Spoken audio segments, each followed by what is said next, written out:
Dito sa Papa Dudut Stories, ikaw ay hindi nag-iisa.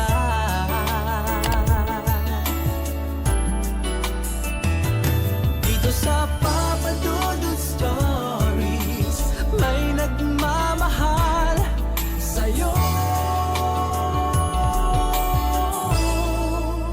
Papa Dudut Stories, Papa Dudut Papa Dudut. Sa lahat po ng mga nakatutok ngayon, huwag pong kalimutan mag-like, mag-share at mag-subscribe. Maraming salamat po sa inyong lahat.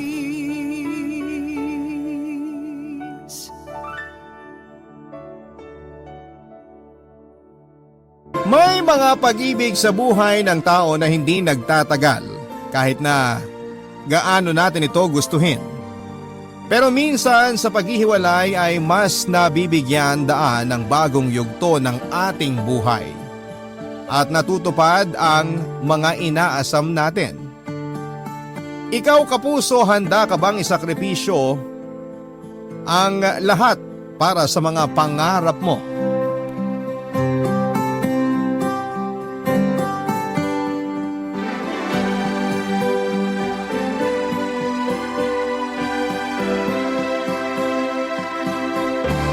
Dear Papa Dudut, bago ko umpisahan ang kwento ko ay nais ko po munang bumati ng isang magandang tanghali sa inyo at sa ating mga kabarangay. Ako po si Hans, 36 years old at isang virtual assistant. Ngayong pandemic lang talaga ako nag-full-time sa pagiging freelancer dahil umalis ako noon sa trabaho ko bilang sales coordinator dahil ayokong isaalang-alang ang kalusugan ng nanay ko matapos ang COVID-19 outbreak sa ating bansa. Sa kabilang banda ay malaking bagay pa rin na meron akong pinagkakakitaan habang nasa bahay. Ang totoo niyan, Papa Dudut, tuwing tanghali aminado akong nakatune in talaga ako sa programa ninyo at hinihintay ang bawat kwentong ini-air ninyo para sa araw na yon. Kaya nga naisip ko rin na bakit hindi ko kaya subukang sumulat sa Barangay Love Stories para kwento naman ang buhay ko ang maitampok ninyo. Sisimulan ko po ang lahat noong 22 years old pa lamang ako at fresh graduate sa kolehiyo. Natatandaan ko pa noon na excited ako makapaghanap kaagad ng mapapasukang trabaho na may kinalaman sa kursong tinapos ko. Para naman matulungan ko ang nanay Lourdes ko sa mga gastusin namin sa bahay. Kaya lang hindi naging ganun kadali ang pag-job hunting ko, Papa Dudut. Ilang buwan din puro rejections ang napapala ko sa mga kumpanyang ina-applyan ko.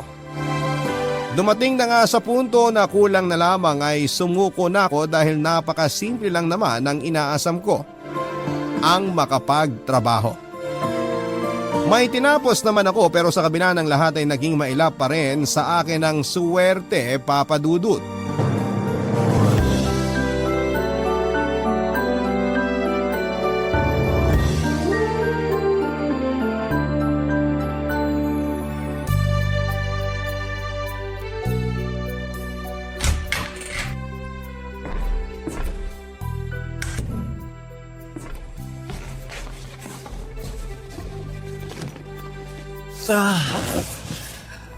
Ay.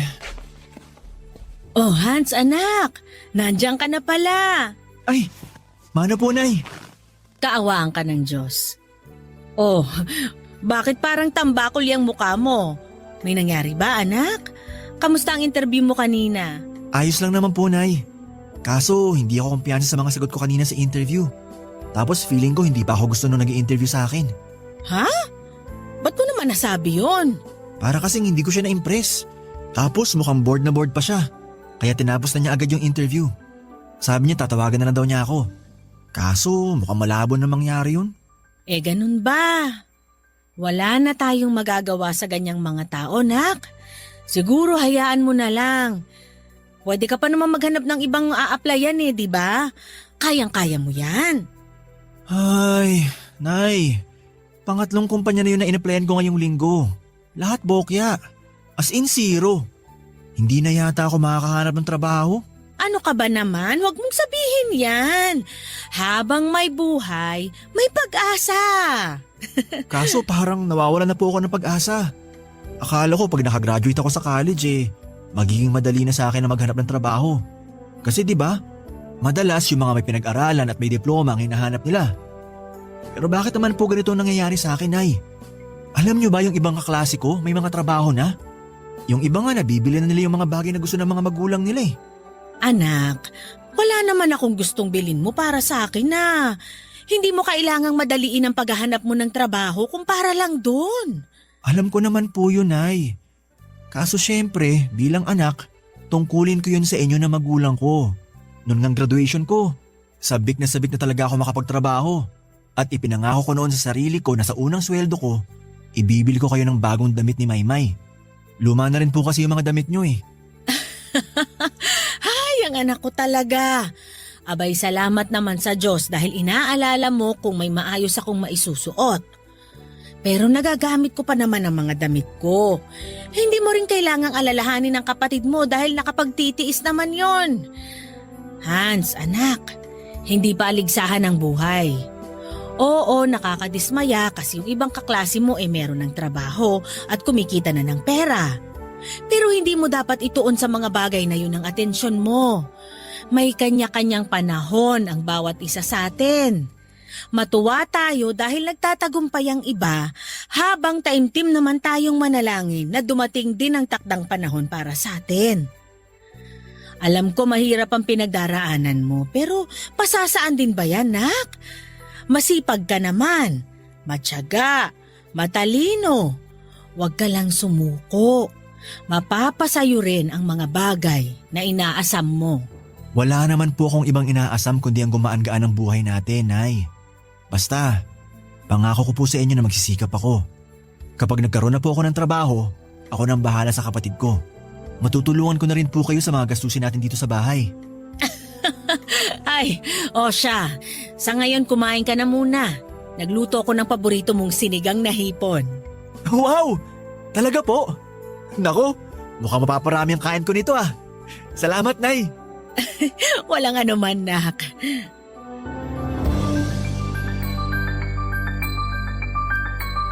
Papa Dudut, mahirap lamang po ang pamilyang kinalakhan ko. Single mother ang nanay Lourdes ko at iginapang niya ang pag-aaral ko, makapagtapos lamang ako noon sa kolehiyo. Nandyan yung pagbebenta ng kung ano-anong mga paninda ang ginagawa niya basta legal. Tumatanggap din siya ng labahin tuwing weekend para kahit na papaano ay tuloy-tuloy daw ang kita namin. Laking pasasalamat ko talaga sa Diyos noon dahil kahit maagang namatay si tatay ay nagkaroon naman kami ng responsable at mapagmahal na nanay. Nang panahon na yon, high school pa lamang ang bunso kong kapatid na si Maymay. Libre naman ang pag-aaral niya dahil sa pampublikong paaralan siya pumapasok. Pero gusto kong paghandaan ang pag-aaral niya sa college. Mataas ang pangarap ng kapatid kong yon kaya naman pinapangako ko sa kanya na mag-iipon ako ng pera para pangkolehiyo niya. Papadudot, malaking bagay para sa akin na noong frustrated ako sa paghahanap ng trabaho, nasa tabi ko ang pamilya ko. In-encourage nila ako sa mga bagay-bagay at pinapalakas nila ang loob ko. Kaya naman ang nanay Lourdes ko at ang bunso kong kapatid na si Maymay ang naging inspirasyon ko sa buhay. Nagdaan pa noon ang ilang araw at linggo, nakatanggap ako ng tawag sa isang pribadong kumpanya na hindi ko na matandaang in-applyan ko pala para sa isang interview. Hindi kalaunan ay natanggap ako doon bilang sales coordinator kaya naging masaya ako. Mas lalo pang nadagdagan ang inspirasyon ko sa pagpasok sa trabaho nang makilala ko naman si Andrea. Naging magkaibigan kami at tinuruan niya ako ng mga bagay na hindi ko pa alam sa trabaho. Magkapareho kami ng posisyon sa kumpanya pero dahil mas nauna siya sa akin ng isang taon ay mas pamilyar at mas gamay na niya ang mga dapat na gawin.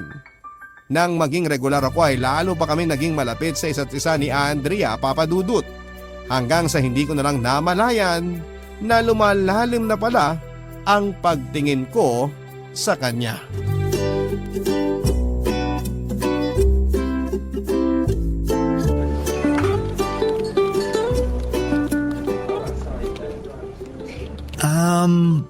Andrea? Pwede ba kitang yayaing lumabas? Oo, date. Ganun na nga, date. Kasi kung hindi mo na itatanong, gusto kita. Hindi lang basta gusto. Gustong gusto.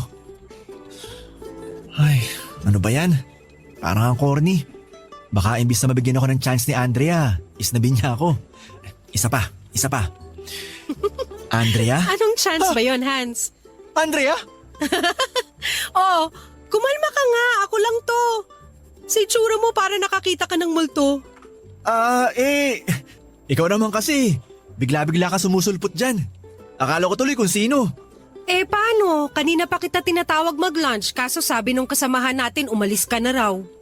Akala ko tuloy na una ka nang kumain. Samantalang naisabi ka kaninang umaga na sabay tayo. Kamuntik na akong magtampo kasi akala ko nakalimutan mo na. Ha? Siyempre hindi ko nakalimutan yun, Andrea. Sa katunayan, papunta na nga ako sa cubicle mo, kaso... Kaso ano? Andrea? Ano ba kasi yung sinasabi mo dyan kanina? Hindi ko masyadong narinig pero nabanggit mo ang pangalan ko.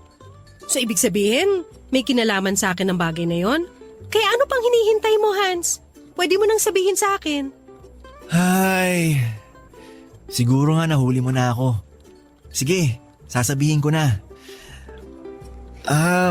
Ano kasi, yayayain sana kitang kumain sa labas bukas ng gabi. Kung ayos lang sa'yo. Tsaka kung wala ka namang ibang gagawin. Gusto mo mag-date tayo, ganun ba? Oo. Nagugustuhan na kasi kita, Andrea. Mabait ka kasi, masayahin tapos matalino rin. Ewan ko ba, hindi ko maipaliwanag. Basta naramdaman ko na lang dito sa puso ko na gusto kita, higit pa sa isang kaibigan at katrabaho. Kaya nga ilang beses na rin akong naglalakas loob na yayain ka makipag-date. Pero syempre, pinanganak tayong torpe. Kaya kinailangan ko pa mag-practice para di ako mautal kapag kausap ka na. Hindi ko akalain na may ganyang side ka pala, Hans. Sa pagkakakilala ko kasi sa'yo, confident kang tao. Pero lahat naman tayo may kinatotorpehan. Kaya hindi mo na kailangan mahiya kasi normal yan. At para naman sagutin ang tanong mo, ayos lang sa akin. At sakto wala din naman akong gagawin bukas ng gabi kaya game ako. Ibig sabihin pumapahig ka makipag-date sa akin? Oo naman. Anong palagay mo sa akin? Mahirap ka usap? Heto nga nung niyaya mo kung sabay tayo mag-lunch ngayon, humindi ba ako? Iba naman kasi yung date natin bukas sa lunch natin ngayon. Siyempre nakakakaba pa rin yun. Ay nako, siguro bukod sa mga tinuturo ko sa'yo na related sa trabaho natin, dapat din kitang turuan na huwag kabahan. Magagamit mo rin yon kapag kausap na natin ang mga kliyente natin. Ang totoo niyan, sa'yo lang naman talaga ako kinakabahan. Ano ba yan? Huwag kang ganyan, ako lang to. Hindi ako nangangagat. Pero thank you talaga, Andrea. Kasi pumayag ka makipag-date sa akin bukas. Pangako, sisiguruhin ko na gagawin ko ang best ko para naman hindi ka ma-disappoint sa akin. Palagi mo namang ginagawa ang best mo, Hans. Kaya alam ko, hindi mo ako madidisappoint. Basta, wag lang nervyusin ha, kasi hindi naman ako maselan. Salamat naman kung ganun. Pwede bang kumain na tayo kasi medyo nagugutom na ako? Tara, baka mawalan pa tayo ng pwesto. Papadudot ako na po siguro ang pinakamasayang lalaki sa buong mundo nang pumayag si Andrea na makipag-date sa akin. Sa katunayan, hindi na nga ako napakali sa kakaisip at kakaintindi kung paano magiging perpekto ang date namin na yon. Para sa akin ay yun lang ang kaisa-isang chance para mapatunayan ko kay Andrea ang pagkagusto ko sa kanya. Kaya nga nang sumapit ng date namin na yon at nakita ko masaya si Andrea ay alam ko sa puso ko na may chance ako sa buhay niya. Hindi nagtagal, Papadudot. Hindi na lamang simpleng katrabaho ang turing ko kay Andrea kasi inamin ko na rin na gusto ko siyang ligawan. Pumayag naman siya kaya pakiramdam ko ay nanalo ako noon sa loto. Napansin na rin ni nanay at maymay na inspired ako sa araw-araw lalo kapag papasok sa opisina. Yung bang tipong hindi ko alintana ang mabigat na daloy ng trapiko kasi alam ko na worth it ang bawat umaga. na mukha kaagad ni Andrea ang makikita ko. Papa Dudut, alam ko na maaaring mahati ang oras ko para sa pamilya ko at kay Andrea. At kung sasagutin man niya ako ay sisiguraduhin ko na magiging pantay ang atensyon na ibibigay ko sa mga taong mahalaga sa buhay ko, Papa Dudut. Ang mga kwento ng pag-ibig, kwento ng buhay at kwento ng pag-asa. Nasa Spotify na, Barangay Love Stories. Pakinggan kahit kailan, kahit saan. Barangay Love Stories sa Spotify. Kinig na, kabarangay! Papa Dudut, maswerte na nga siguro ako matatawag dahil pinagkatiwala sa akin ni Andrea ang buong puso niya. Tumagal ng 3 buwan ang paniligaw ko bago ibinigay ni Andrea ang matamis niyang oo. At walang araw simula nang maging kami na hindi ako naging masaya, Papa Dudut. Bumilang ng taon ang relasyon namin at masasabi kong lalo pa kaming naging matatag. Bagaman malayo ang pagiging perpekto ay hindi naman hinahayaan ni Andrea na pangunahan kami ng pride namin sa tuwing merong kaming hindi na pagkakasunduan. Hanggang sa dumating yung araw na lumalaki na pala ang espasyo sa pagitan namin ng girlfriend kong si Andrea, Papa Dudut. Nang hindi ko namamalayan. 6 na taon na kami noon bilang magkasintahan. Ang akala ko ay sapat na ang mahabang panahon na yon para mas makilala namin ang isa't isa at maunawaan ang pagkakaiba namin. Pero hindi pala. Aminado ako na sa pagdaan ng mga taon ay mas naging abala ako sa pagdodoble kayod para matustusan ang pag-aaral ng kapatid ko sa kolehiyo. Bukod doon, ako rin ang breadwinner sa amin. Tumatanda na kasi si nanay at mas madalas na siyang may iniindang sakit sa katawan niya, gaya ng rayuma. Kaya naman limitado na ang mga trabahong nagagawa niya.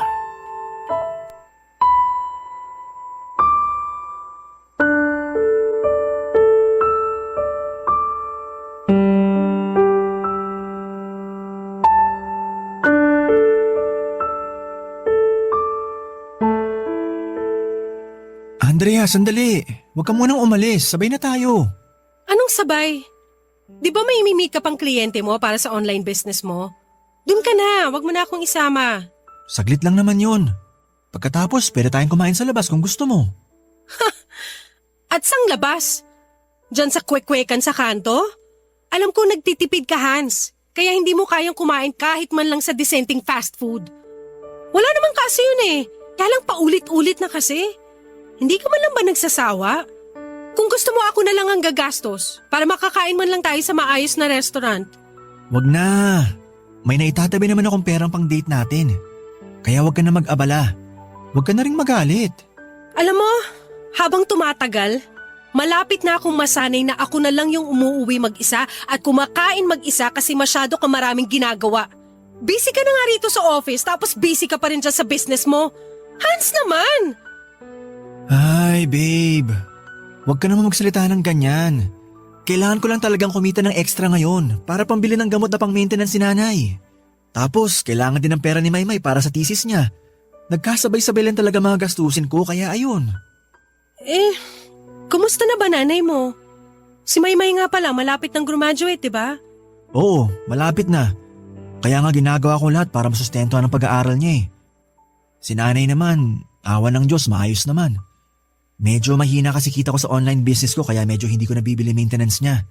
Tapos di pa ako nakakakota sa trabaho. Wala tuloy akong komisyon. Hans naman, bakit hindi ka nangutang sa akin? Kahit naman paano may naitatabi ako. At kumpara naman sa pamilya mo, walang kaso yun dahil pamilya na rin ang turing ko sa kanila. I'm sorry kasi naging demanding ako. Siguro frustrated lang ako ngayon dahil namimiss na kita. Miss ko na yung dating tayo. Pero na-realize ko na ang tagal na natin at alam ko rin naman ang mga responsibilidad mo sa pamilya mo. Kaya sorry. Naiintindihan ko ang point mo. Kaya nga pangako, babawi ako sa'yo. Ngayon lang naman to kasi nagkasabay-sabay yung mga gastusin namin sa bahay pero pasasaan ba't makakaraos din kami. O sige, ganito na lang. Mag-take out na lang tayo ng pagkain. Tapos bumili rin tayo ng maintenance ni nanay. Magwi-withdraw lang ako para may maipahiram ako kay Maymay. Tapos sabay na tayo umuwi sa inyo, doon na tayo kumain. Hindi na kailangan. Masyado na malaking naitulong mo sa pamilya ko. Nakakahiya na sa'yo. Diba nga, sinabi ko na pamilya na rin ang turing ko sa kanila. Nanay at kapatid mo ang pinag-uusapan natin dito. Hindi kung sino lang. Tsaka sapat na yung mahaba nating pagsasama para mapatunayan ko kung gaano ka nagsisika para sa kanila. Ikaw na lang din kasi ang maaasahan nila. Thank you talaga. Napakaswerte ko sa'yo. Basta, ngayon lang naman to. Makakabawi rin ako sa'yo. O siya, saka mo na lang isipin yon. Ang mahalaga maging okay ang lahat. So paano? Di ba kikitain mo pa yung client mo? Oo, pero saglit lang yon. Baka nga wala pang 3 minuto. Iabot ko lang tong order niya. Tapos noon, pwede na tayong umalis. Okay, kunin ko lang yung bag ko. Papa Dudut, sa loob ng 6 na taon namin bilang magkarelasyon ni Andrea, may punto na naging tutok po ako sa pamilya ko. Ibig sabihin ay kumayod lamang ako noon ng kumakayod up to the point na nakalimutan ko na nga siya bilang girlfriend ko. Hindi na kami madalas na lumalabas, tapos palagi ko na rin nakakalimutan yung espesyal na mga okasyon namin. Pagod din ako sa pagtatrabaho, parehong sa opisina at sa online shop ko, kaya hindi na rin kami masyadong nakakapag-usap kahit na nagkikita naman kami sa opisinang pinapasukan namin. Papa Dudut, may karapatan po si Andrea na maghinanakit sa akin dahil halata naman na naiitsapwera ko na siya. Kung tutuusin, ako naman ang nangako noon sa sarili ko na wala akong pababayaan sa kanila. Napantay ang atensyon, oras at panahon na igugugol ko para sa pamilya ko at kay Andrea. Kaya nga napagtanto ko ng mga panahon na yon na wala sa kanila ang problema kundi nasa akin. Kaya naman bilang paunang solusyon ay bumawi ako sa girlfriend ko, Papa Dudut. Kahit na hindi niya sabihin, alam ko na nami-miss din niya yung dating kami. At ganoon din naman ang nararamdaman ko kung itatanong niyo ako. Ang pagbawi kong yon sa kanya ay pinangako ko na magtutuloy-tuloy na yon at hindi na niya mararamdamang mag-isa siya sa relasyon namin. Maraming ako naisip gawin noon na kasama siya. At isa na nga roon ang pangako kong bakasyon namin sa Tagaytay. Kaya lang hindi na yon nangyari pa dahil ng araw na mismong magkikita na kami ay saka ko naman kinakailangang dalhin sa ospital si nanay dahil sa pulmonya.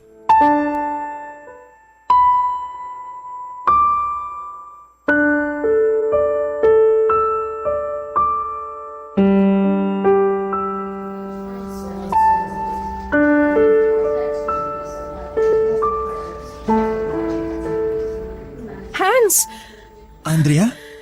nag-alala ako sa text mo kaya pumunta na kaagad ako rito. Ano, kumusta na si nanay? Salamat sa pagpunta.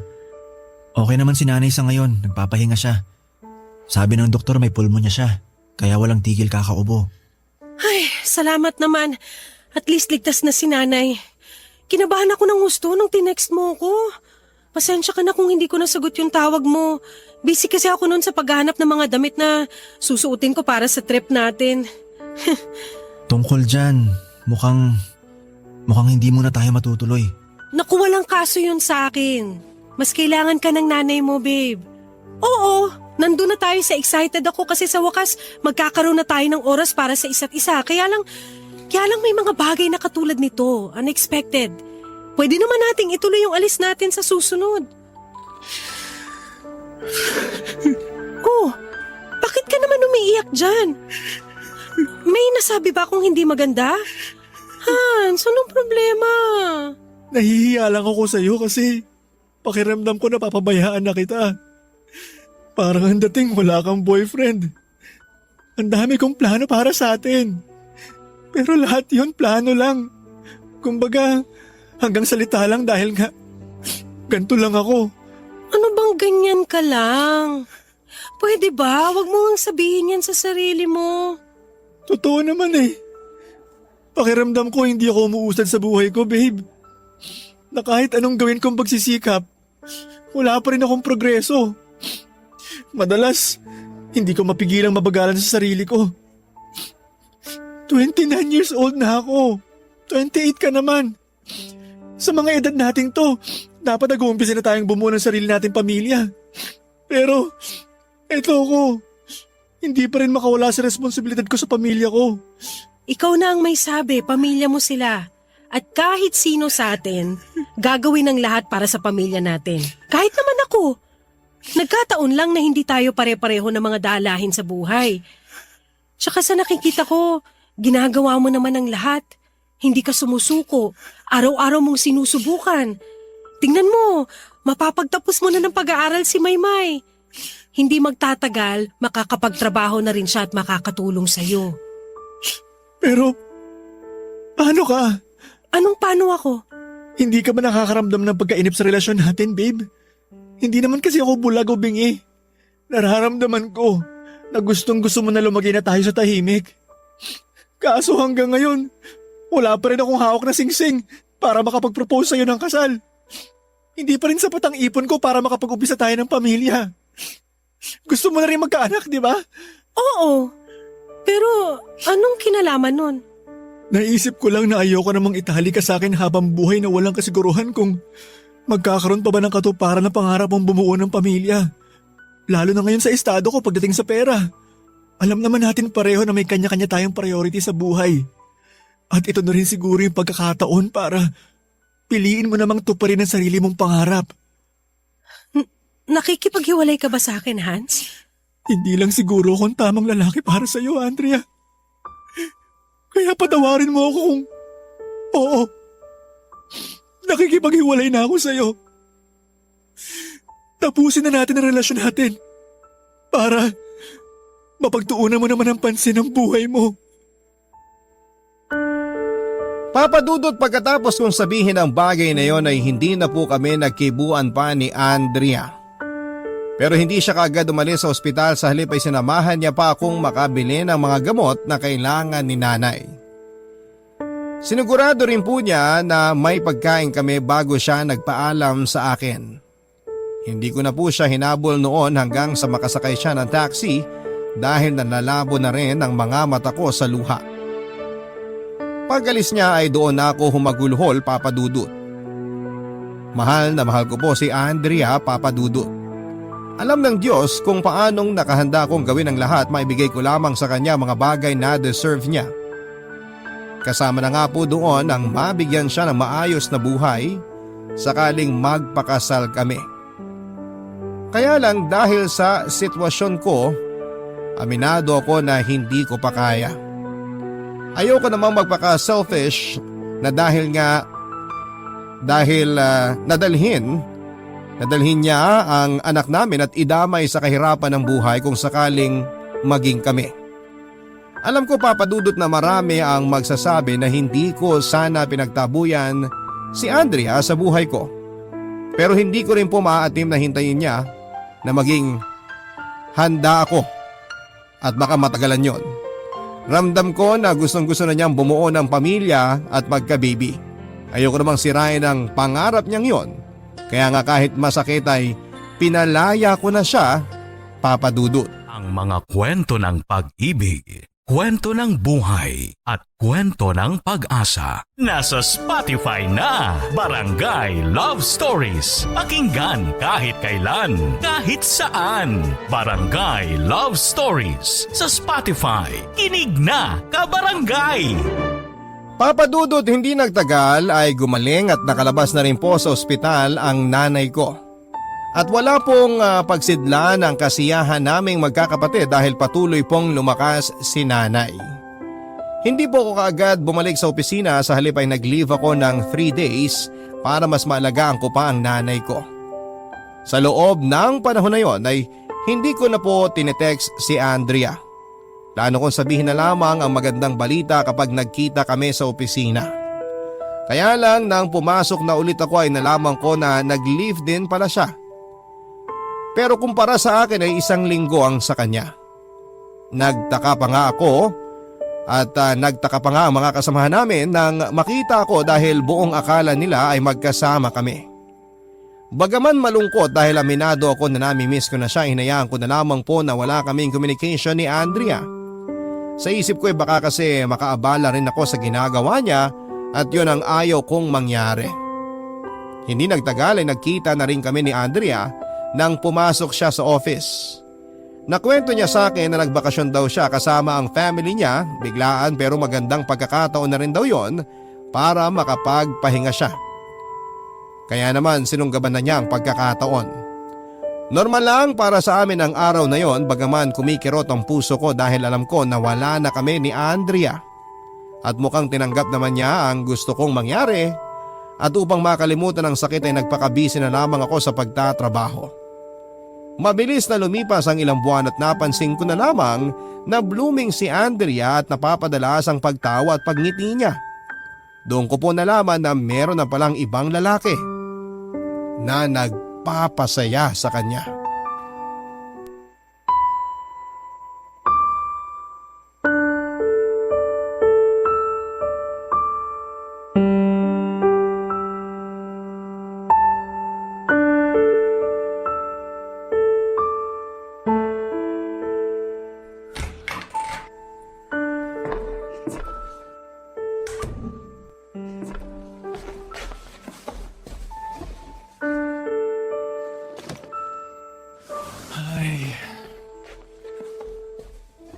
Hans anak, nandiyan ka na pala.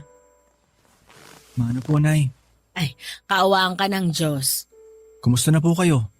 Yung pakiramdam nyo, ayos na po ba? Ayos na ako, nak. Bumangon lang ako sa higaan kasi sumasakit ang likod ko kahihiga. Tapos naisip ko na ipagluto ka ng paborito mong ulam. Kumain ka na ba? Mukhang pagod na pagod ka. Nag-abala pa kayo, Nay. Salamat po. Pero sakto, hindi pa ako kumakain. Ano pang hinihintay mo? Tara na sa mesa at ipaghahain kita. Mamaya na po, Nay. Medyo wala pa po kasi akong gana. Ano ba kasing nangyari, nak? Umusog ka at tatabihan kita.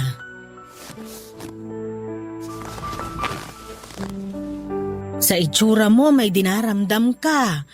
Para kang may sakit. Teka, hipuin ko nga ang noo mo. Oh, wala ka namang sinat. Wala naman po akong sakit, Nay. Siguro pagod lang po talaga ako tsaka malungkot. Anak, alam ko malaki ka na. Halos magte-30 ka na pero para sa akin, ikaw pa rin yung maliit na bata na karay-karay ko kapag namamalengke tayo. Pwedeng-pwede kang magsabi sa nanay ng problema mo, ha? Nakahanda akong makinig. Tungkol ba sa inyo ni Andrea yan? Nabanggit kasi sa akin ng kapatid mo na naghiwalay na raw kayo. Wala ka namang sinasabi, kaya kako, baka hindi totoo. Totoo po, Nay. Wala na po kami ni Andrea. Ilang buwan na rin. Aba bakit? Naku, ang tagal nyo na, nak. Kasal na lang ang kulang sa inyong dalawa. Nakakapanghinayang naman na naghiwalay kayo. Ay, may pinagawayan ba kayo? Ay kung meron, subukan nyo man lang ayusin kasi dapat ganun ang ginagawa ng magkarelasyon. Wala po kaming pinag-awayan. Sa katunayan, si Andrea po ang pinakamaintindihing babae na nakilala ko, Nay. Nagkataon lang po talaga na hindi kami pwede kasi hindi ako yung lalaki na tutupad ng mga inaasam niya. Ano bang inaasam niya? Ganun ba yun kahirap to pa rin? Kaya kailangan nyo na lang maghiwalay? Ako naman po ang may gusto. Ako ang nagsabi kay Andrea na bitiwan niya ng relasyon namin. Alam ko po na sobra ko siya nasaktan sa ginawa kong yun. Pero sa huli, nirespeto pa rin niya at tinanggap ng bukal sa puso yung gusto kong mangyari. Pero Nay, ang sakit-sakit pala talaga na makipaghiwalay sa taong mahal na mahal mo pa. Pero syempre, kailangan ko pong pangatawanan ang desisyon ko. Kami ba ng kapatid mo ang dahilan kaya kayo nagkahiwalay, nak? Alam ko, ramdam ko na simula pa noon, ginagawa mo na talaga ang lahat ng makakaya mo para sa pamilya natin. At kahit na nagkaroon na kayo noon ng relasyon ni Andrea, May mga pagkakataon pa rin na mas pinili mo kami kesa sa kanya. Mahal na mahal ko po si Andrea. Pero Nay, hindi ko mahaatim na basta ko na lang talikuran kayo ni Maymay. Simula nang mawala si tatay, pinangako ko na sa sarili ko na gagawin ko ang lahat para sa pamilya natin. At hanggang ngayon, tinutupad mo pa rin yon, kahit na nga isakripisyo mo pa ang sarili mong kaligayahan. Pasensya ka na anak ha, dahil mahirap lang tayo. Hindi ko gusto na itali kayo ng kapatid mo sa responsibilidad na itaguyod ang pamilya natin dahil alam ko may sarili rin kayong buhay. Nay, kahit sa susunod kong buhay, pipiliin ko pa rin po ang pamilya natin. Dahil mahal na mahal ko kayo. Hindi niyo po kailangan mag-sorry. Dahil alam namin magkapatid na ginawa niyo noon ang lahat para buhayin kami. At kami naman po ang babawi sa inyo. Oh, tahan anak, tahan na. Sana anak, isang araw, mahanap mo rin ang lubos na kaligayahan at pagpapala sa buhay mo dahil mabuti kang anak at kapatid.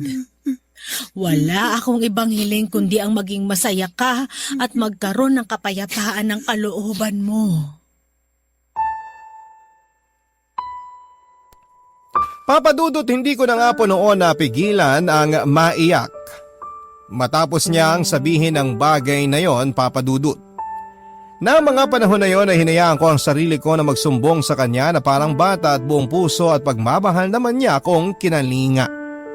Pareho ko pong mahal si Andrea at ang pamilya ko.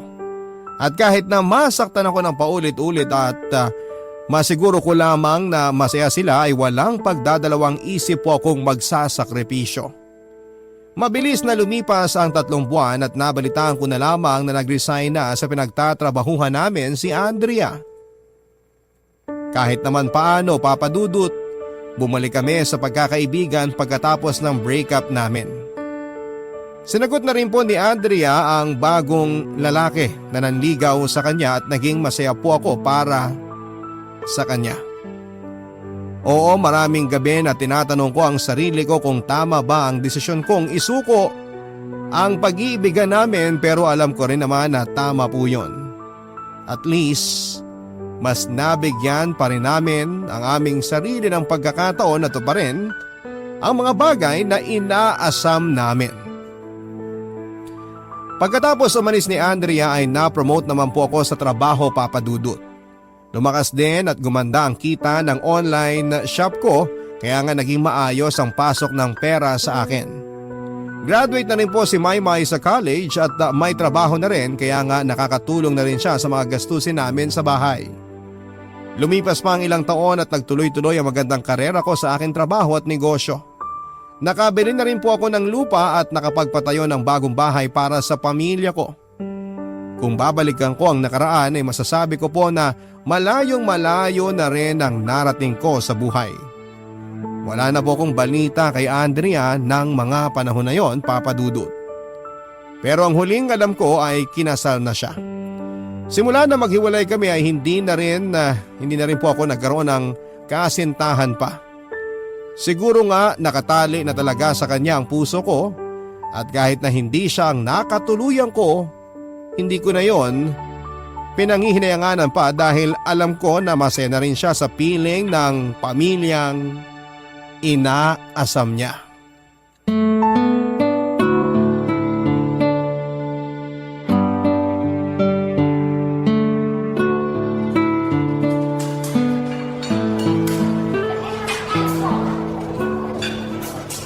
Hans! Uy, kamusta? Andrea? Wow! Okay naman ako. Ikaw, kamusta? Okay lang din. Nakakatuwa. Nagkita tayo ng di sinasadya. Oo nga eh. Teka, sino kasama mo ngayon? Yung husband mo ba? Ay, upo ka muna. Thanks. Actually, kasama ko ang mag-ama ko. Kaso nandun sila sa tindahan ng mga laruan. Nakita kasi kita, kaya nagpaalam muna ako saglit dahil kako gusto kong mag-hello sa'yo. Nakakatuwa naman. Mukhang masayang masaya ka. Grabe. Ilang taon na nga ba simula nang huli tayong magkita? 2? 3 years? Hindi ko na rin matandaan. Basta ang alam ko matagal na. Sandali, may hinihintay ka ba rito? Girlfriend mo? Hindi. Sina nanay at maymay ang hinihintay ko. Birthday kasi ni nanay ngayon. Nagkataon may pasok ako kaya nagkasundo kami na ako mauuna rito. Tapos susunod na lang sila. Ganun ba? Happy birthday sa nanay mo. Kumusta na ba siya? Ayos naman. Makulit as always. Ay, mabuti naman. Oo nga pala, balita ko nakalipat na kayo ng bahay. Nung nakaraan kasi, nakita ko yung dati nating katrabaho. Nakwento lang niya. Oo. Nakabili na ako ng sarili naming lupa. Pinalad na napatayuan ko na rin ang bahay. Kaya may mas maayos na kaming tinitirhan. Sobrang proud na proud ako sa'yo, Hans. Unti-unti nang nagkakatotoo yung mga bagay na minsan lang ipinangarap mo. Kita mo na? Nagbunga na rin ang mga pagsasakripisyo mo. Ikaw lang kasi itong walang bilib sa sarili mo nun eh. Ganon siguro talaga kapag kinakain ka na ng stress at anxiety. Hindi ka na nakapag-isip ng matino. Pero salamat kasi palaging pinaparealize sa akin ni nanay na malayo-layo na rin ang narating ko. Kahit napakiramdam ko, hindi ako umuusad. Tsaka thank you rin pala sa'yo. Kasi nung tayo pa, palagi ka rin naniniwala na kaya ko. May potential ka naman kasi talaga. Napapangunahan lang ng kaba. Katulad nung unang beses mo kong niyaya na makipag-date, di ba? Naalala mo pa yun? Nakakahiya naman.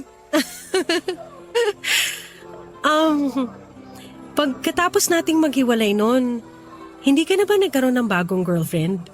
Hindi na. Hanggang ngayon. Wala lang siguro akong time na lumabas at makipagkilala. Pero sana bigyan mo pa rin ng pagkakataon ng puso mo na magmahal ulit, Hans. Dahil deserve mo yun. Wala akong ibang hiling kundi ang maging maligaya ka sa piling ng babaeng mamahalin mo at magmamahal sa'yo. Yan din ang gusto mangyari ng nanay ko. At syempre gusto ko rin naman para sa sarili ko. Kaya lang, baka hindi pa to yung tamang panahon para doon. Pero hindi ko naman tuluyang sinasara ang puso ko na magmahal ulit. Siguro, malaki lang talaga ang impact mo sa akin. Tsaka siguro may konting takot pa rin ako na baka maulit yung breakup natin pag nagka-girlfriend ako. Aaminin ko, nasaktan ako noon kasi bakit bigla-bigla mo naisip na tapusin yung relasyon natin samantalang matagal-tagal na rin tayo? 6 na taon? Hindi biro yun ha? Nagalit ako sa'yo pero alam ko na naging mahirap din para sa'yo ang desisyon mong yon, Hans. Siguro nga, hindi tayo nakalaan para sa isa't isa at kailangan natin maghiwalay para mahanap yung mga bagay na para talaga sa atin.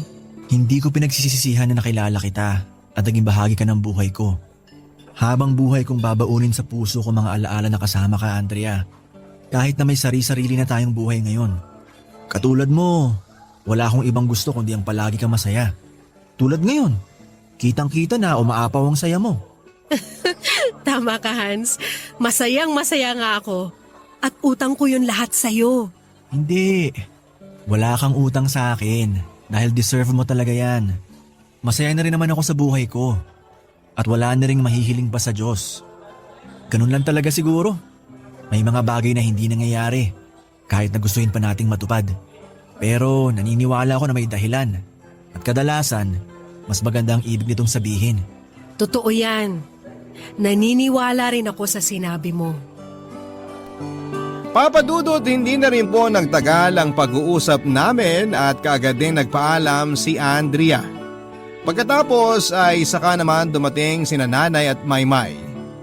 Nakita pa nga sila ni Andrea at mahigpit pa niyang niyakap ang nanay ko. Tapos kinumusta at binati niya rin si maymay sa graduation nito. Nang panahon na yon ay alam ko na yun na ang closure namin ni Andrea. Masaya na siya sa buhay niya at dapat ay maging masaya na rin ako para sa akin. Sa kasalukuyan ay meron na po akong girlfriend, Papa Dudut, at nagbabalak na akong mag-propose ng kasal sa kanya. Sa totoo lang ay first time ko ngang mag-propose kaya kinakabahan talaga ako. Pero alam ko naman na sa huli ay makakaya ko katulad ng mga pagsubok sa buhay at pag-ibig na nalagpasan ko. Maraming salamat po sakaling mapili po ninyo ang liham ko, Papa Dudut. Malaking bagay sa akin na maitampok ang kwento ko sa Barangay Love Stories. Sana ay may kinapulutang aral at inspirasyon ng ating mga kabarangay, ang inyong forever kapuso at kabarangay. Maraming pong salamat sa lahat ng mga tumutok sa aking kwento. Dito lamang yan sa Barangay Love Stories. Han. Ang buhay ay mahiwaga, laging may lungkot at saya. Sa Papa Dudut Stories, laging may karamay ka. Mga problemang kaibigan, dito ay pakikinggan ka. Sa Papa Dudut Stories, kami ay iyong kasama. Dito sa Papa Dudut Stories, ikaw ay hindi nag-iisa.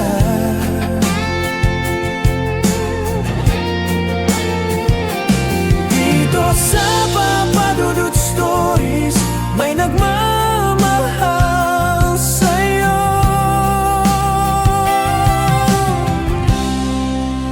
Papa Dudut Stories, Papa Dudut Stories, Papa Dudut Stories.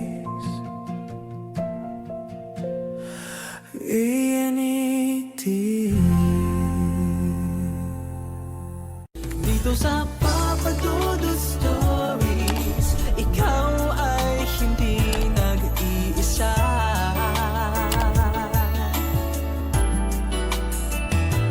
Dito sa Papa Dudut Stories, may nagmamahal sa'yo. Papa Dudut Stories, Papa Dudut Sa lahat po ng mga nakatutok ngayon, huwag pong kalimutan mag-like, mag-share at mag-subscribe. Maraming salamat po sa inyong lahat.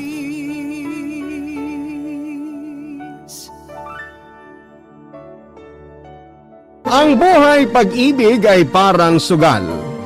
Palaging walang kasiguraduhan kung ikaw ay masasaktan o magiging masaya. Pero sabi nga nila, mas mabuti nang sumugal kaysa manghinayang ka sa panghabang buhay. Ikaw, kabarangay, minsan ka na bang nanghinayang sa buhay mo dahil hindi ka naniwala sa taong mahal mo?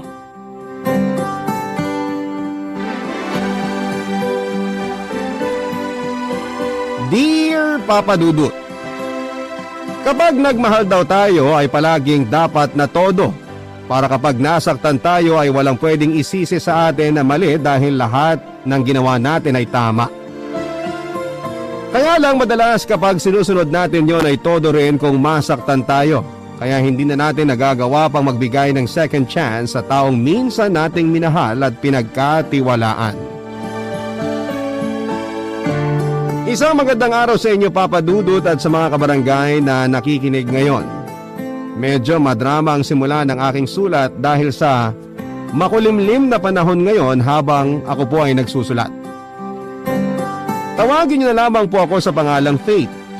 28 years old, isang teller sa bangko at masugid pong tagapakinig ng inyong programa na Barangay Love Stories dito sa Pampanga.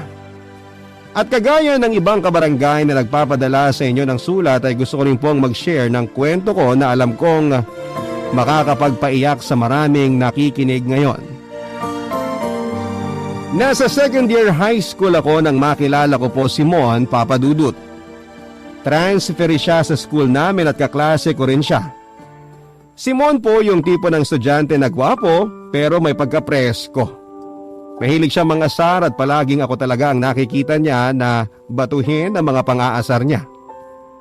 Palagi niyang pinapansin ang ayos ng buhok ko, ang kulay ng lip gloss at minsan ay pati na rin ang pagiging chubby ko. Dahil nakakapikon ang pang-aasar niya ay madalas ko siyang pinapatulan. Inaaway ko hinahampas sa balikat o kaya ay binabato ng eraser ng blackboard namin. Nang dahil doon ay pati mga kaklase ko ay inasar na rin ako na may gusto kay Mon na lalo ko namang kinapi ko noon, Papa Dudut.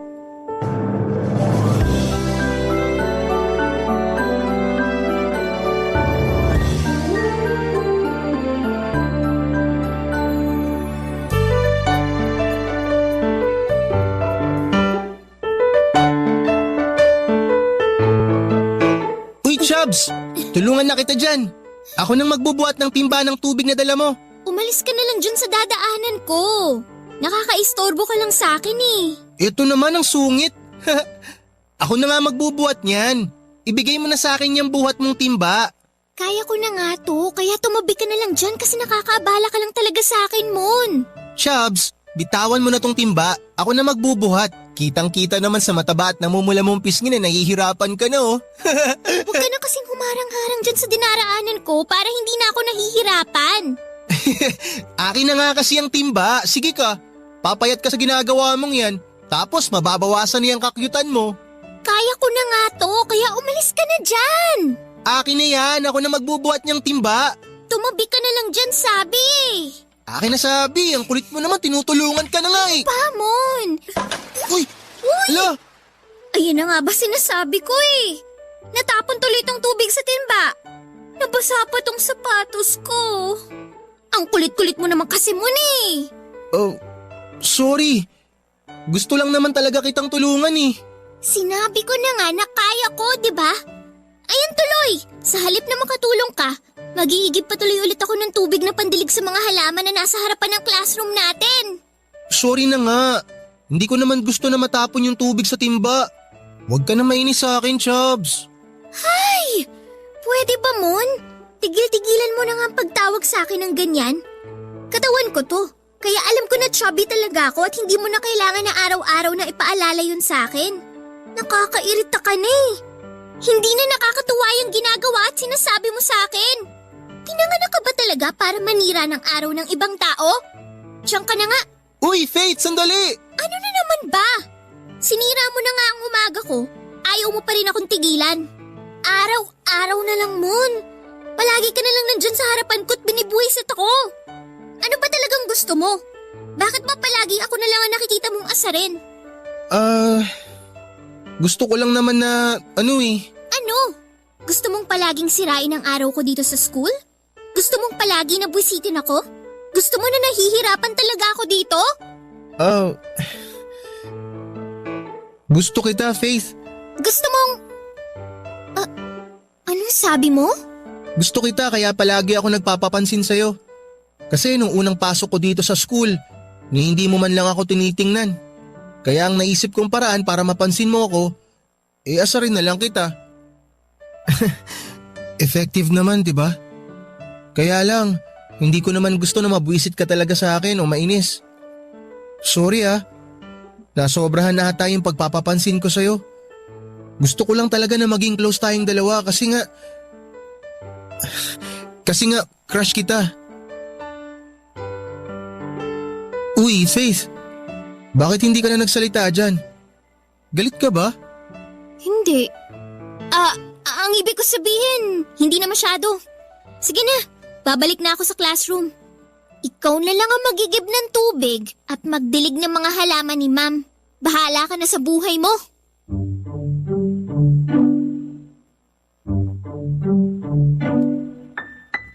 Papa Dudut, hindi ko talaga inaasahan ang ipinagtapat sa akin ni Mon ng araw na yon. Hindi naman kasi talaga halatang may gusto siya sa akin kasi nga ang dating sa akin ng ginagawa niya ay gusto niya lamang talagang maiyak ako sa pambubuisit na ginagawa niya. Kaya hindi ko napansin o naramdaman na may pagtingin na pala siya sa akin sa umpisa pa lamang. Pero may mas nakakakilig pang nangyari ng araw na yon, Papa Dudut. Hindi kasi pumasok si Mon sa unang dalawang subject namin sa umaga na yon na labis kong pinagtaka. Kasama ko lamang kasi siya ng umaga na yon tapos ay bigla siyang nawala. Bago kami mag-break time ay nalaman ko na lamang na nasa guidance office na pala siya dahil nakita raw siya ng school guard namin na tumalon sa bakod ng school namin galing sa labas. Pinalabas din naman kaagad siya ng guidance office, Papa Dudut. Tapos nang pumasok na ulit siya sa classroom namin, inabot niya sa akin ang isang pares ng tsinelas na binili daw niya sa labas. Kaya siya nag-over the bakod. Nag-sorry ulit siya dahil sa pakikipag-agawan niya ng timba ng tubig na naging dahilan para raw mabasa ang sapatos ko. Nakita yon ng mga kaklase namin kaya halos lahat sila ay inasar kaming dalawa. Kung noong una ay nagpipigil ako ng inis sa kanilang lahat ng mga oras na yon ay kilig na kilig naman ang nararamdaman ko na pinipigilan ko, Papa Dudut. Naging close na rin kami ni Mon pagkatapos ng araw na yon. Hindi na niya kasi ako masyadong inaasar at nagsimula na rin siyang manligaw sa akin. Nasa 3rd year na kami nang sagutin ko siya at tumagal hanggang college ang relasyon naming dalawa, Papa Dudut.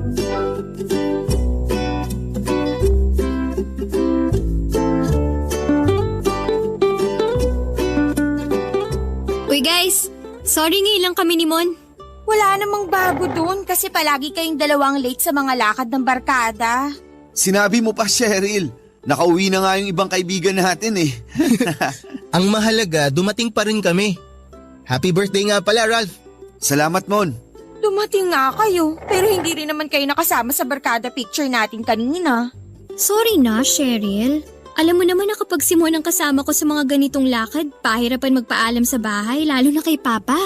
Mabuti na nga lang nandun yung mama ni Faith kaya may backup kagad kami na payagan siya dito sa birthday celebration ni Ralph.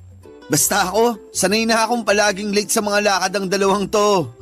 Ang hirap kasing magkaroon ng tatay na pinalaki ng lolo kong sundalo. Sobrang higpit. Teka, bakit parang ang aga namang malasing ni Cheryl? Sinong lasing? Ako? Hindi pa ako lasing Oo nga naman. Mukha namang hindi pa lasing si Cheryl, babe. May konting amats lang. Hayaan nyo na yan. Kakabreak lang sa boyfriend niya eh. Correction lang hindi ako umiinom ngayon dahil broken-hearted ako. Sinasabayan ko lang ang pagsiselebrate ni Ralph sa birthday niya at sa araw ng kalayaan ko. Kalayaan talaga? Oo, nakakasakal kaya maging boyfriend ang ex ko. Sobrang controlling, demanding, possessive. Basta, lahat na yata ng pangat na ugali ng isang tao nakuha ng demonyo na yun. Eh bakit mo pala sinagot? Tapos tumagal pa ng 1 taon ng relasyon yung dalawa. Hindi ko naman alam na may pagkademonyo palang ugali ng lalaking yun. Biruin mo, pagkatapos niya akong turuan ng kung ano-anong bagay na tungkol sa sex, maghahanap pa rin pala siya ng ibang babaeng titikman. Ganon talaga, Cheryl. May ibang lalaki na hindi marunong makontento. Malas mo lang talaga na ganong lalaki ang nakilala at minahal mo. Basta, visit siya. Yun lang ang masasabi ko. Ay, buti nga yang si Mon nakukontento sa'yo kahit hanggang halik lang sa pisiyang nagagawa niya sa'yo. Teka, ibig sabihin, Mon, wala pa palang nangyayari sa inyong dalawa ni Faith? Hindi mo ba alam, Ralph? Sa barkada natin, silang dalawa na lang ang virgin. Hoy, grabe ka, Cheryl Kailangan talaga na mapunta sa amin ni Mon ang topic? Ganun talaga. Kung sino ang mga virgin sa barkada, sila ang mas pinag-uusapan.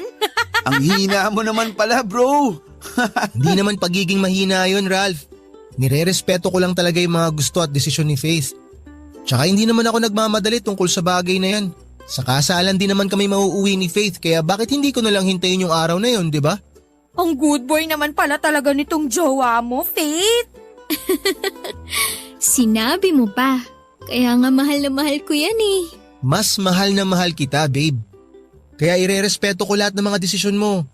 Ire-respeto ko rin lahat ng mga gusto mong mangyari sa relasyon nating dalawa.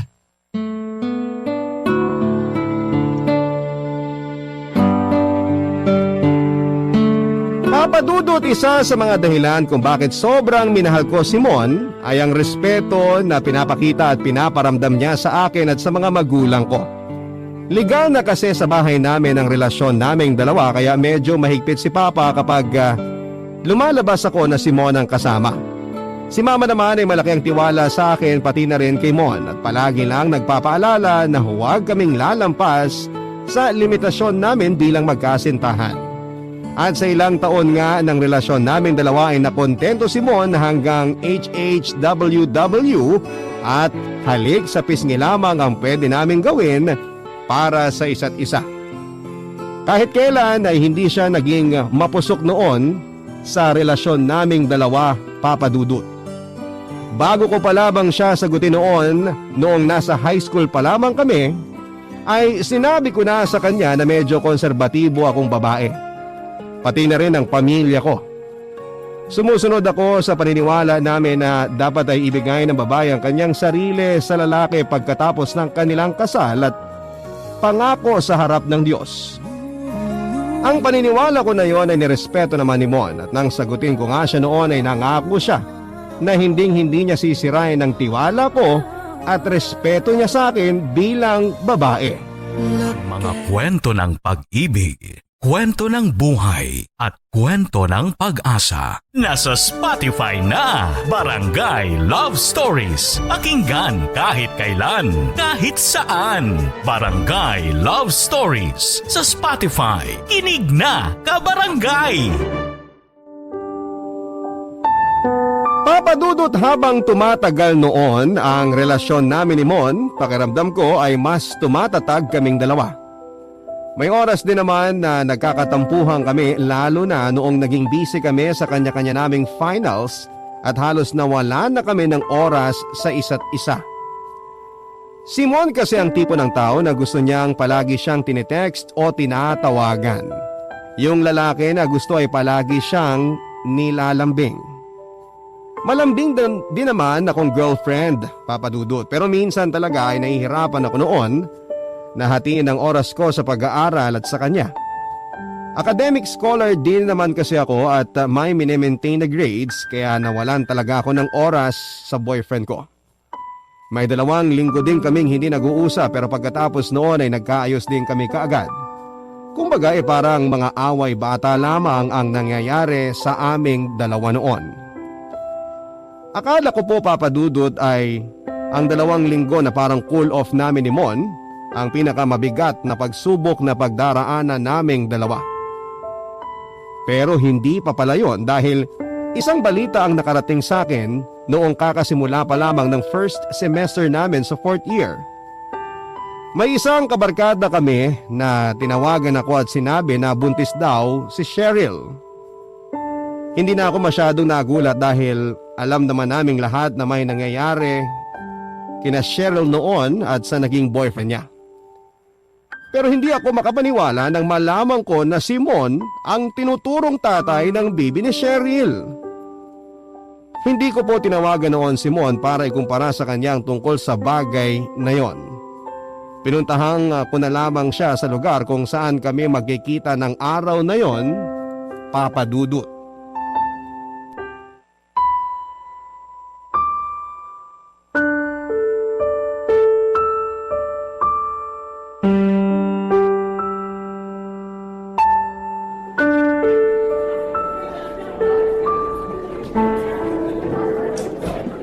Sinabi mo na ba kay Faith ang nangyari?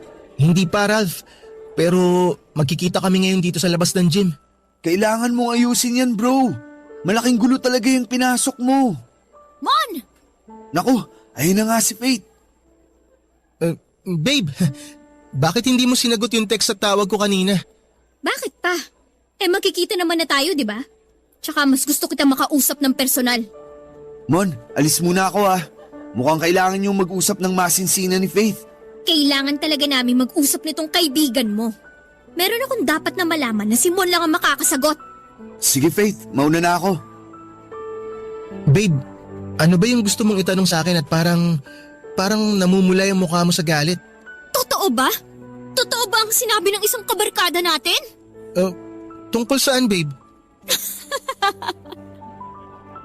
At talaga magkukunwari ka pa na hindi mo alam? Imposible naman na makarating sa akin ang balita nang hindi dumadaan sa'yo, Mon! Babe, sorry. So, totoo nga! Totoong nabuntis mo si Cheryl? Hindi ko naman alam, babe. Maniwala ka sa akin. Paanong hindi mo alam? Ano yun? Trip lang ni Cheryl na ituro ka bilang tatay ng pinagbubuntis niya? Ang kapal naman pala talaga ng mukha niya kung gagawin niya yon. O sige, itong tanong ko na lang ang sagutin mo. May nangyari na ba sa inyong dalawa? Hindi ko rin alam, babe, kasi pareho kaming lasing ni Cheryl nung gabing yun. Pero wala akong matandaan na may nangyari talaga sa aming dalawa.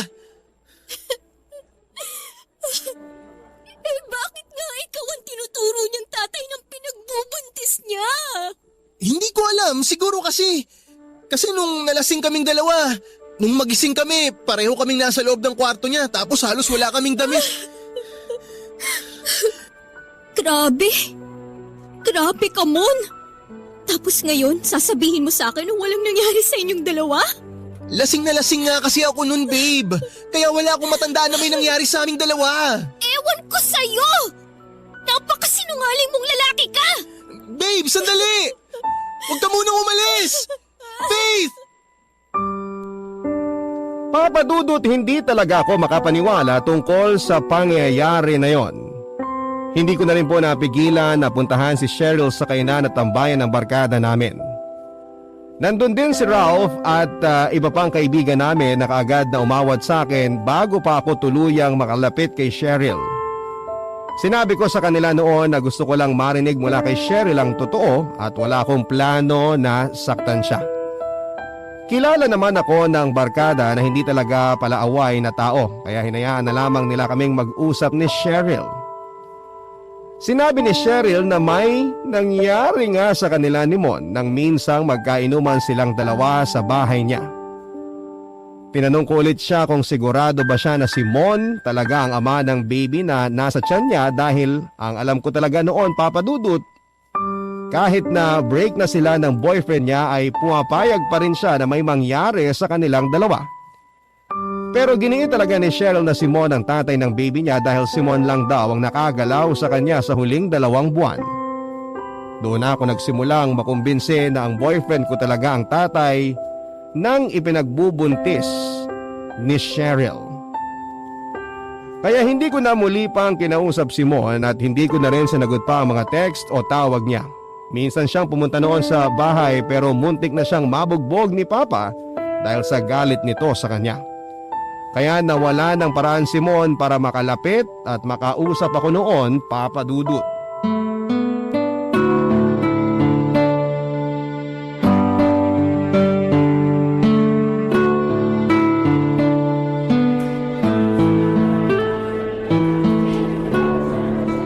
Ralph, eto na yung mga libro na hinira mo sa akin para sa kapatid mo. Salamat, Faith. Sa totoo lang, makalat kasi talaga ako sa gamit. Kaya mabuti na lang natabi pa ni Mama yung mga libro na ginamit ko nung nasa high school tayo. Ako nga rin eh. Yung mga libro ko dati hindi na mahanap ni nanay. Ito pa naman talaga yung kailangan ng kapatid ko para gawa ng reaction paper. Buti talaga meron ka pa nito. Oo nga eh. Huwag mo na rin nga palang ibalik sa akin yan kasi wala nang gagamit ng mga libro na yan sa bahay. Sige Ralph ah, una na ako kasi inutusan pa ako ni Mama na mag-grocery. Faith, sandali lang. Bakit? May iba ka pa bang kailangan? Ano lang. Kumusta na kayo ni Mon? Wala na kami ni Mon. Anong ibig mong sabihin? Tinapos ko ng relasyon naming dalawa nung 1 linggo pa. Pumayag siya? Hindi naman niya kailangan pumayag eh. Alam ko na ang breakup dapat mutual decision ng 2 taong magkarelasyon. Pero ako kasi yung nasaktan dito. Ako yung niloko. Kaya alam ko na may mas karapatan ako para tapusin ang lahat sa amin. Hindi mo na ba talaga siya pwedeng bigyan ng isa pang pagkakataon? Paano ko gagawin yun? Kung panghabang buhay na ang resulta ng kasalanan ginawa niya. Babe, Bakit nandito ka, Mon? Huwag mong sabihin na kinuntsaba mo tong si Ralph, ha? Pasensya ka na, Faith. Naaawa na kasi ako kay Mon. Hindi na siya nakakapasok sa mga klase namin. Hindi na rin siya kumakain ng maayos. Kasalanan niya ng kaibigan mo. Kasi gumawa siya ng kasalanan at kababuyan. babe, pakinggan mo muna ako. Pwede ba, Mon? Tinext ko na sa'yo na tapos na ang relasyon nating dalawa, di ba? Kaya wala ka ng karapatan na tawagin ako ng ganyan. Sorry. Ayoko pa kasi talagang tanggapin yung pakikipag-break mo sa akin eh. Bakit ako? May choice ba ako na hindi tanggapin na nagkaanak ka na sa ibang babae habang magkarelasyon tayong dalawa? Wala naman, di ba? Kasi sa ayaw at sa gusto ko, nangyari na ang lahat. Niloko mo na ako!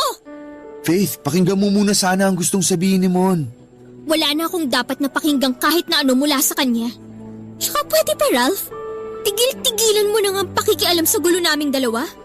Kahit ano pang gawin mo, wala ka nang maaayos sa amin ni Mon. Dahil si Mon mismo ang sumira sa aming dalawa. Subukan mo pa ulit na gawin na iset up ako kay Mon. Pati ikaw, hindi na kita kakausapin kahit kailan. Diyan na kayo! Magsama kayong dalawa, mga sinungaling!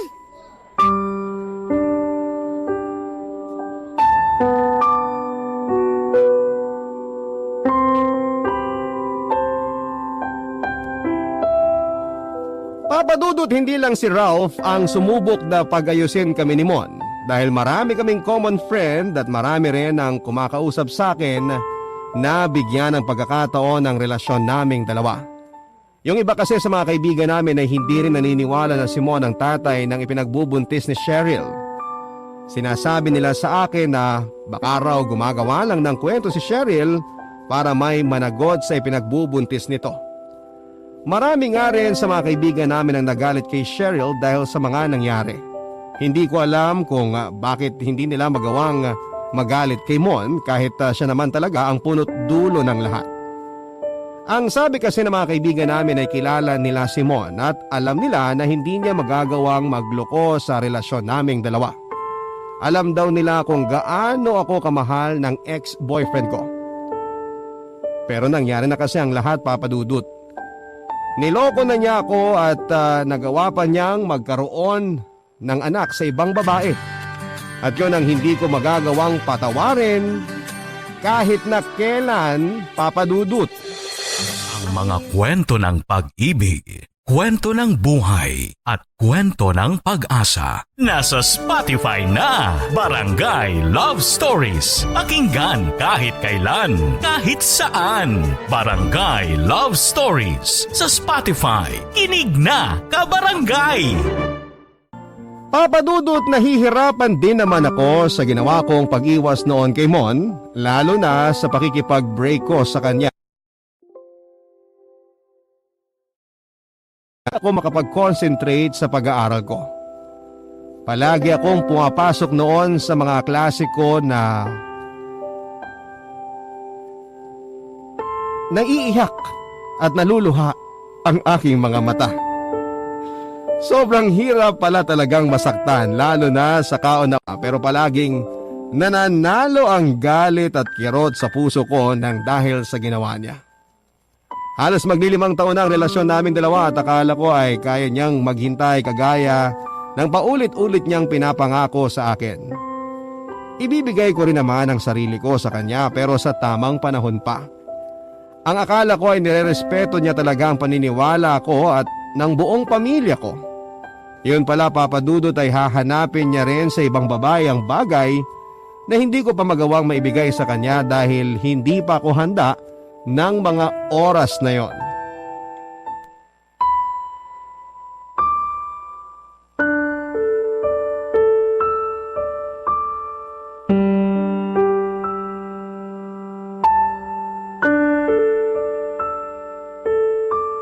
Ikaw na naman? Ano na naman bang ginagawa mo dito sa labas ng bahay namin? Hinihintay talaga kita, Faith. Uuwi na kasi ako ng probinsya namin kaya gusto ko lang sanang magpaalam sa'yo. At talagang balak mong takbuhan ang responsibilidad mo kay Cheryl? Hindi ko siya tatakbuhan at mas lalong wala akong responsibilidad sa kanya. Faith, alam ko, marami ka ng iba't ibang version na narinig tungkol sa nangyari. Pero hindi mo man lang ba itatanong sa akin kung ano talaga yung totoong nangyari? Hindi mo ba kukunin yung side ko? Sinagot mo na yan, di ba? At sinabi mo na wala ka natatandaan na kahit ano. Wala ba talaga? O ayaw mo lang aminin na nag-enjoy ka ng mag-sex kayong dalawa ni Cheryl? Faith, imposible nga na may mangyari sa aming dalawa ni Cheryl. Paanong imposible? Eh sa'yo nang galing na nagising kang katabi mo siya.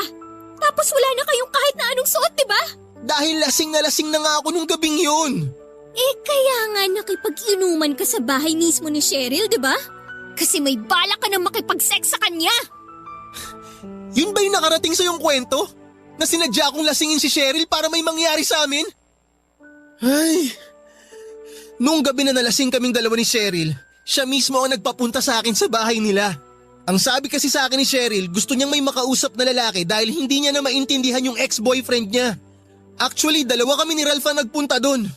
Pero nauna siyang umalis sa akin. Yun din yung linggong nagkalabuan tayong dalawa, Faith. Kasi busy ka sa academics mo. Kaya masama rin talaga yung loob ko ng mga oras na yun.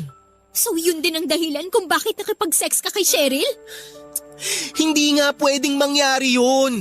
Pwede ba patapusin mo muna ako sa mga sinasabi ko? Umiiyak noon si Cheryl at sabi niya na may mabigat siyang pinagdadaanan ng mga oras na yun. At dahil may problema nga tayong dalawa, naparami yung inom ko ng alak. Alam mo naman na madali ako malasing, di ba? At kapag nalalasing ako, nakakatulog ako kaagad. Ano bang point mo, Mon? Na walang nangyaring kahit ano sa inyo ni Cheryl? Na natulog lang kayo magkatabi nang hindi mo siya ginagalaw? Na gumagawa lang ng kwento si Cheryl nang sabihin niyang ikaw ang ama ng pinagbubuntis niya? Oo! Kasi paano ko siya magagalaw kung malalim na ang tulog ko dahil sa kalasingan? Eh bakit hindi mo na lang sinabi sa akin yan nung una pa lang? Bakit nagsinungaling ka pa sa akin? Hindi ako nagsisinungaling sa'yo, Faith. Hindi ko lang talaga sinabi sa'yo dahil alam ko na magagalit ka kapag nalaman mo ang tungkol doon. Tsaka natakot ako na baka makipaghiwalay ka sa akin. Hindi ko naman alam na gagawa ng ganong kwento si Cheryl eh. Nabigla na lang niya ako ituturo na ako yung tatay ng batang ipinagbubuntis niya. Pero sigurado talaga ako, Faith. Sigurado ako na hindi ako yung tatay ng baby na yun. Please naman oh. Ayusin na natin to bago ako umuwi ng probinsya namin. Ayoko talaga mawala ka sa akin eh. Faith, ayoko na tuluyan tayo magkahiwalay na dalawa. Hindi ko kasi alam kung kaya pa nating ayusin to, Mon. Masyado masakit para sa akin lahat ng mga nangyayari ngayon. Pero hindi mo na ba ako mapapatawad? Hindi ko alam. Ewan ko. Naguguluhan ako. Umalis ka na nga lang dito.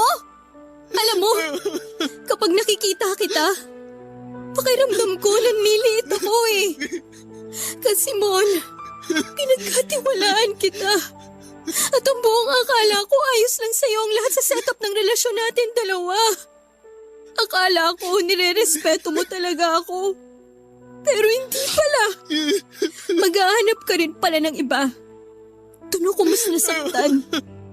Yung hinanap mo sa ibang babae ang bagay na hindi ko pa kayang ibigay sa'yo ngayon. Kaya kung pipilitin mong hingin sa akin ang kapatawaran sa nangyari na to, hindi ko yun kayang ibigay sa'yo. Kasi masyado mo ako nasaktan. Sobrang sakit, Mon. Sobrang sakit. Kaya please, umalis ka na at sana hindi na muna kita makita para hindi ko pa ulit-ulit na maramdaman ang sakit ng ginawa mo sa akin.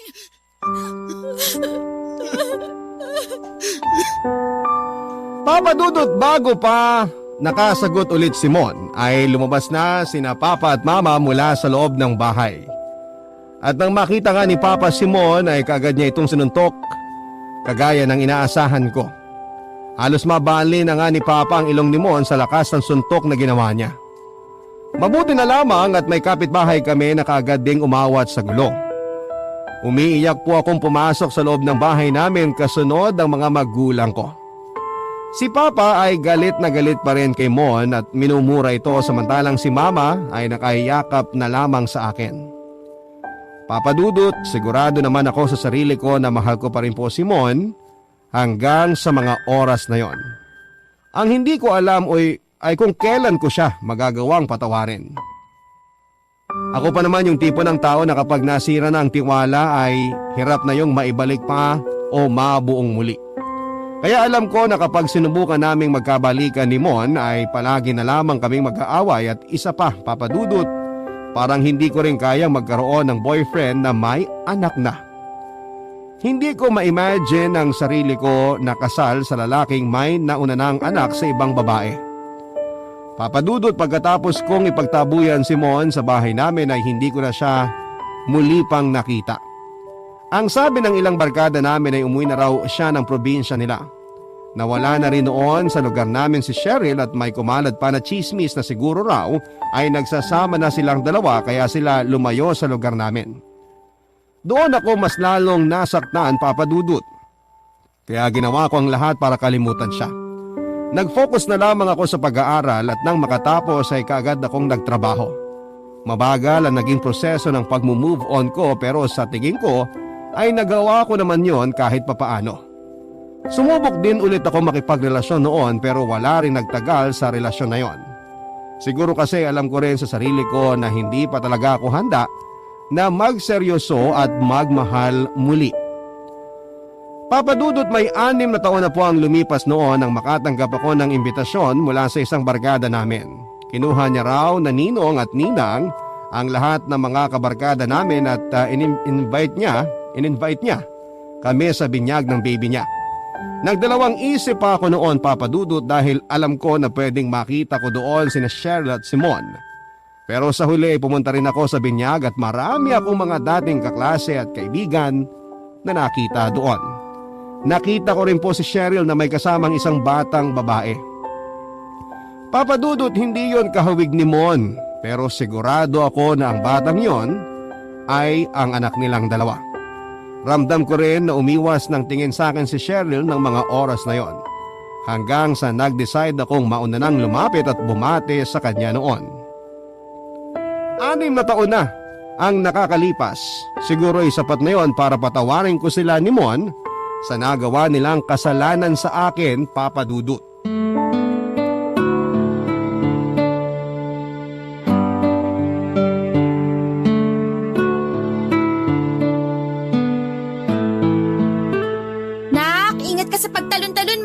Huwag ka masyadong lumayo kay Mommy. Hi, Cheryl. Faith? Hi din. Kumusta ka na? Maayos naman ako. Ikaw, kumusta ka na? Okay lang din. Ang laki na ng anak niyo ni Mona. Tapos kamukha mo pa. Parang ikaw na ginawang bata. Nasaan pala si Mon? Hindi ko pa kasi siya nakikita mula nang dumating ako dito. Hindi ko kasama si Mon, Faith. Bakit naman? Naku, hindi niya pwedeng pinapabayaan na mag-ina niya lalo na at pareho pa kayong babae. Si Mon talaga kahit kailan. Ang tamad pumunta sa mga ganitong lakad.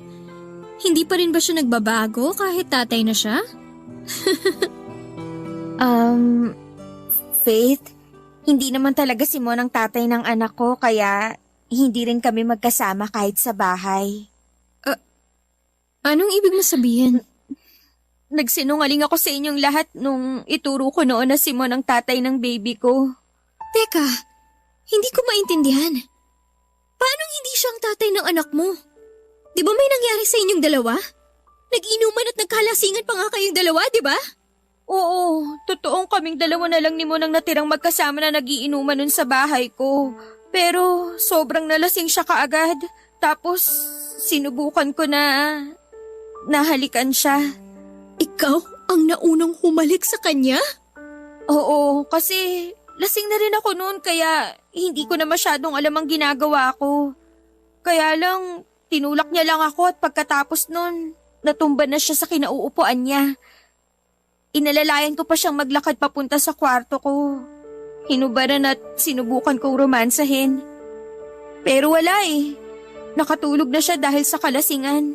Pero bakit si Mon ang paulit-ulit mong tinuturo na nakabuntis sa'yo? Dahil ayaw akong panagutan ng ex-boyfriend ko at kailangan ko ng sasalo sa anak ko. Faith, sorry. Hindi ko naman talaga ginusto na sirain ang relasyon yung dalawa. Naipit lang ako sa sitwasyon. Ayoko lang talaga na lumaki ang anak ko na walang kinikilalang tatay. Pero wala rin eh. Ayaw din ako panagutan ni Mon dahil alam niya na hindi raw sa kanya ang batang dinadala ko. Kaya nagdesisyon na lang ako umalis at lumayo dito sa lugar natin. Alam mo ba kung anong ginawa mo sa amin ni Mon? Lalo na sa akin? Ang buong akala ko, magkasama kayo sa halos 6 na taon na hindi ko kayo nakita.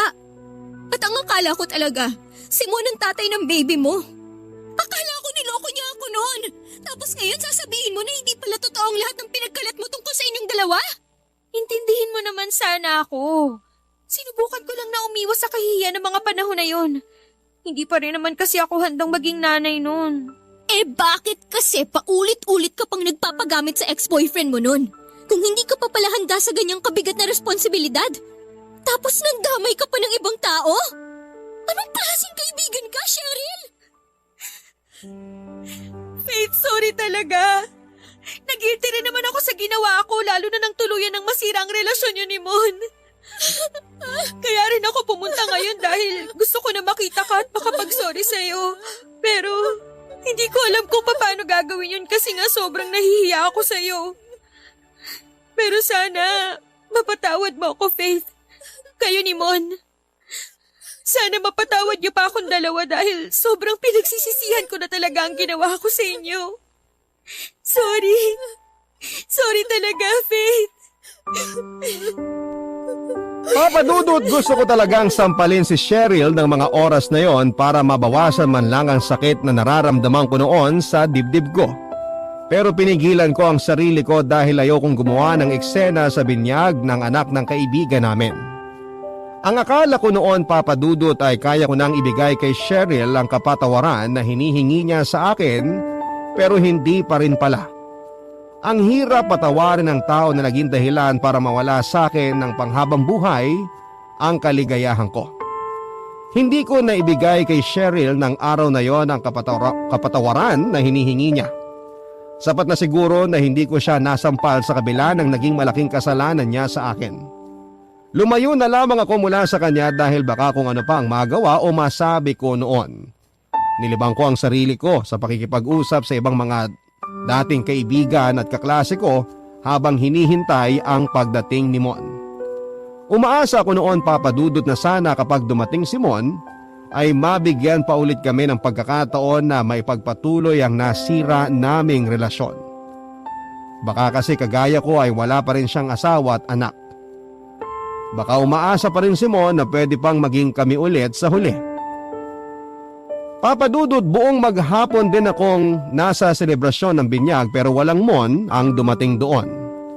Umuwi tuloy ako ng bahay namin na sira na ang pag-asa ko na muli siyang makita at makasama. Pero hindi pa rin po ako sumuko, Papa Dudut. Nasabi ko noon sa sarili ko na sa pagkakataon na yon ay ako naman ang mag-i-effort na magkaayos kaming dalawa kung malaman ko man noon na may asawa at anak na siya ay titigilan ko na rin kaagad siya. Pero kung sakaling pareho kami naghihintay ng tamang pagkakataon para sa aming dalawa ay susubukan ko na makipag-ayos at makipagbalikan sa kanya. Isang linggo pa ang lumipas noon pero walang makapagsabi sa akin kung saan ko pwedeng makita o makontak si Mon. Wala na rin kasi sa lugar namin ang pamilya niya kaya hindi ko na alam kung paano siya hahanapin. Hanggang sa may nakausap ako na isang pinsan niya, Papa Dudut, at sinabi sa akin ng pinsan ni Mon na 3 taon na raw ang nakakalipas. Buhat nang mamatay si Mon habang nasa training siya ng pagsusundalo.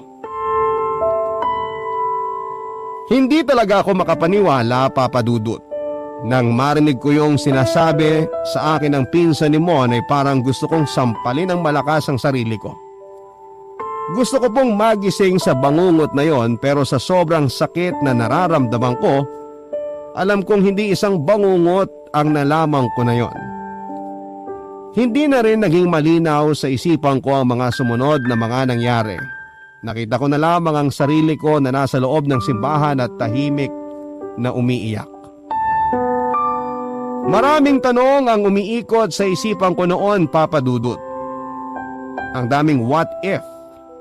What if pinakinggan ko ng mas mabuti ang explanation ni Mon? What if naniwala ako sa kanya kahit konti lang? What if pinagbigyan ko ang pakiusap niya na maayos namin noon ang relasyon naming dalawa? What if buhay pa ngayon si Mon? Masaya kaya kaming magkasama sa mga oras na ito. Marami pa akong tanong na alam kong ni isa ay wala nang masasagot pa. At wala rin akong ibang pagpipilian kung hindi ang tanggapin ang napakasakit na katotohanan na kahit kailan ay hindi ko na makakasama pa ang lalaking una at sobrang minahal ko. Maraming salamat po Papa Dudut sa pagbibigay ng daan para maibahagi ko ang kwentong ito. Pasensya na rin po kayo at medyo nabasa na mga luha ko ang sulat ko. Tumuloy na kasi ang ulan dito sa amin kaya pati ang mga luha ko ay nakisabay na rin. May 2 taon na ang nakakalipas mula nang malaman ko na wala na si Mon, pero hanggang sa ngayon ay hirap pa rin po akong tanggapin ang lahat. Hindi pa nga rin ulit ako sumubok na pumasok sa isang relasyon. At hanggang ngayon ay pinagdarasal ko na sana ay dalawin ako ni Mon sa panaginip at muli kong maramdaman ang mga yakap niya kahit sandali lamang. Baka kasi sa paraan na yun, Papa Dudut, ay tuluyan na akong makaalis mula sa malungkot naming kwento at nakaraan ni Mon. Maraming salamat po, hanggang dito na lamang ang inyong forever at kabarangay, Faith. Ang buhay ay maiwaga, laging may lungkot at saya. Sa Papa Dudut Stories, laging may karamay ka. Mga problemang kaibigan, dito ay pakikinggan ka. Sa Papa Dudut Stories, kami ay iyong kasama. Dito sa Papa Dudut Stories, ikaw ay hindi nag-iisa.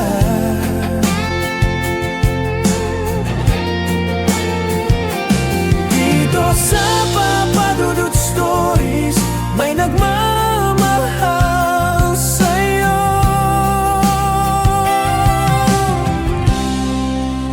Papa Dudut Stories,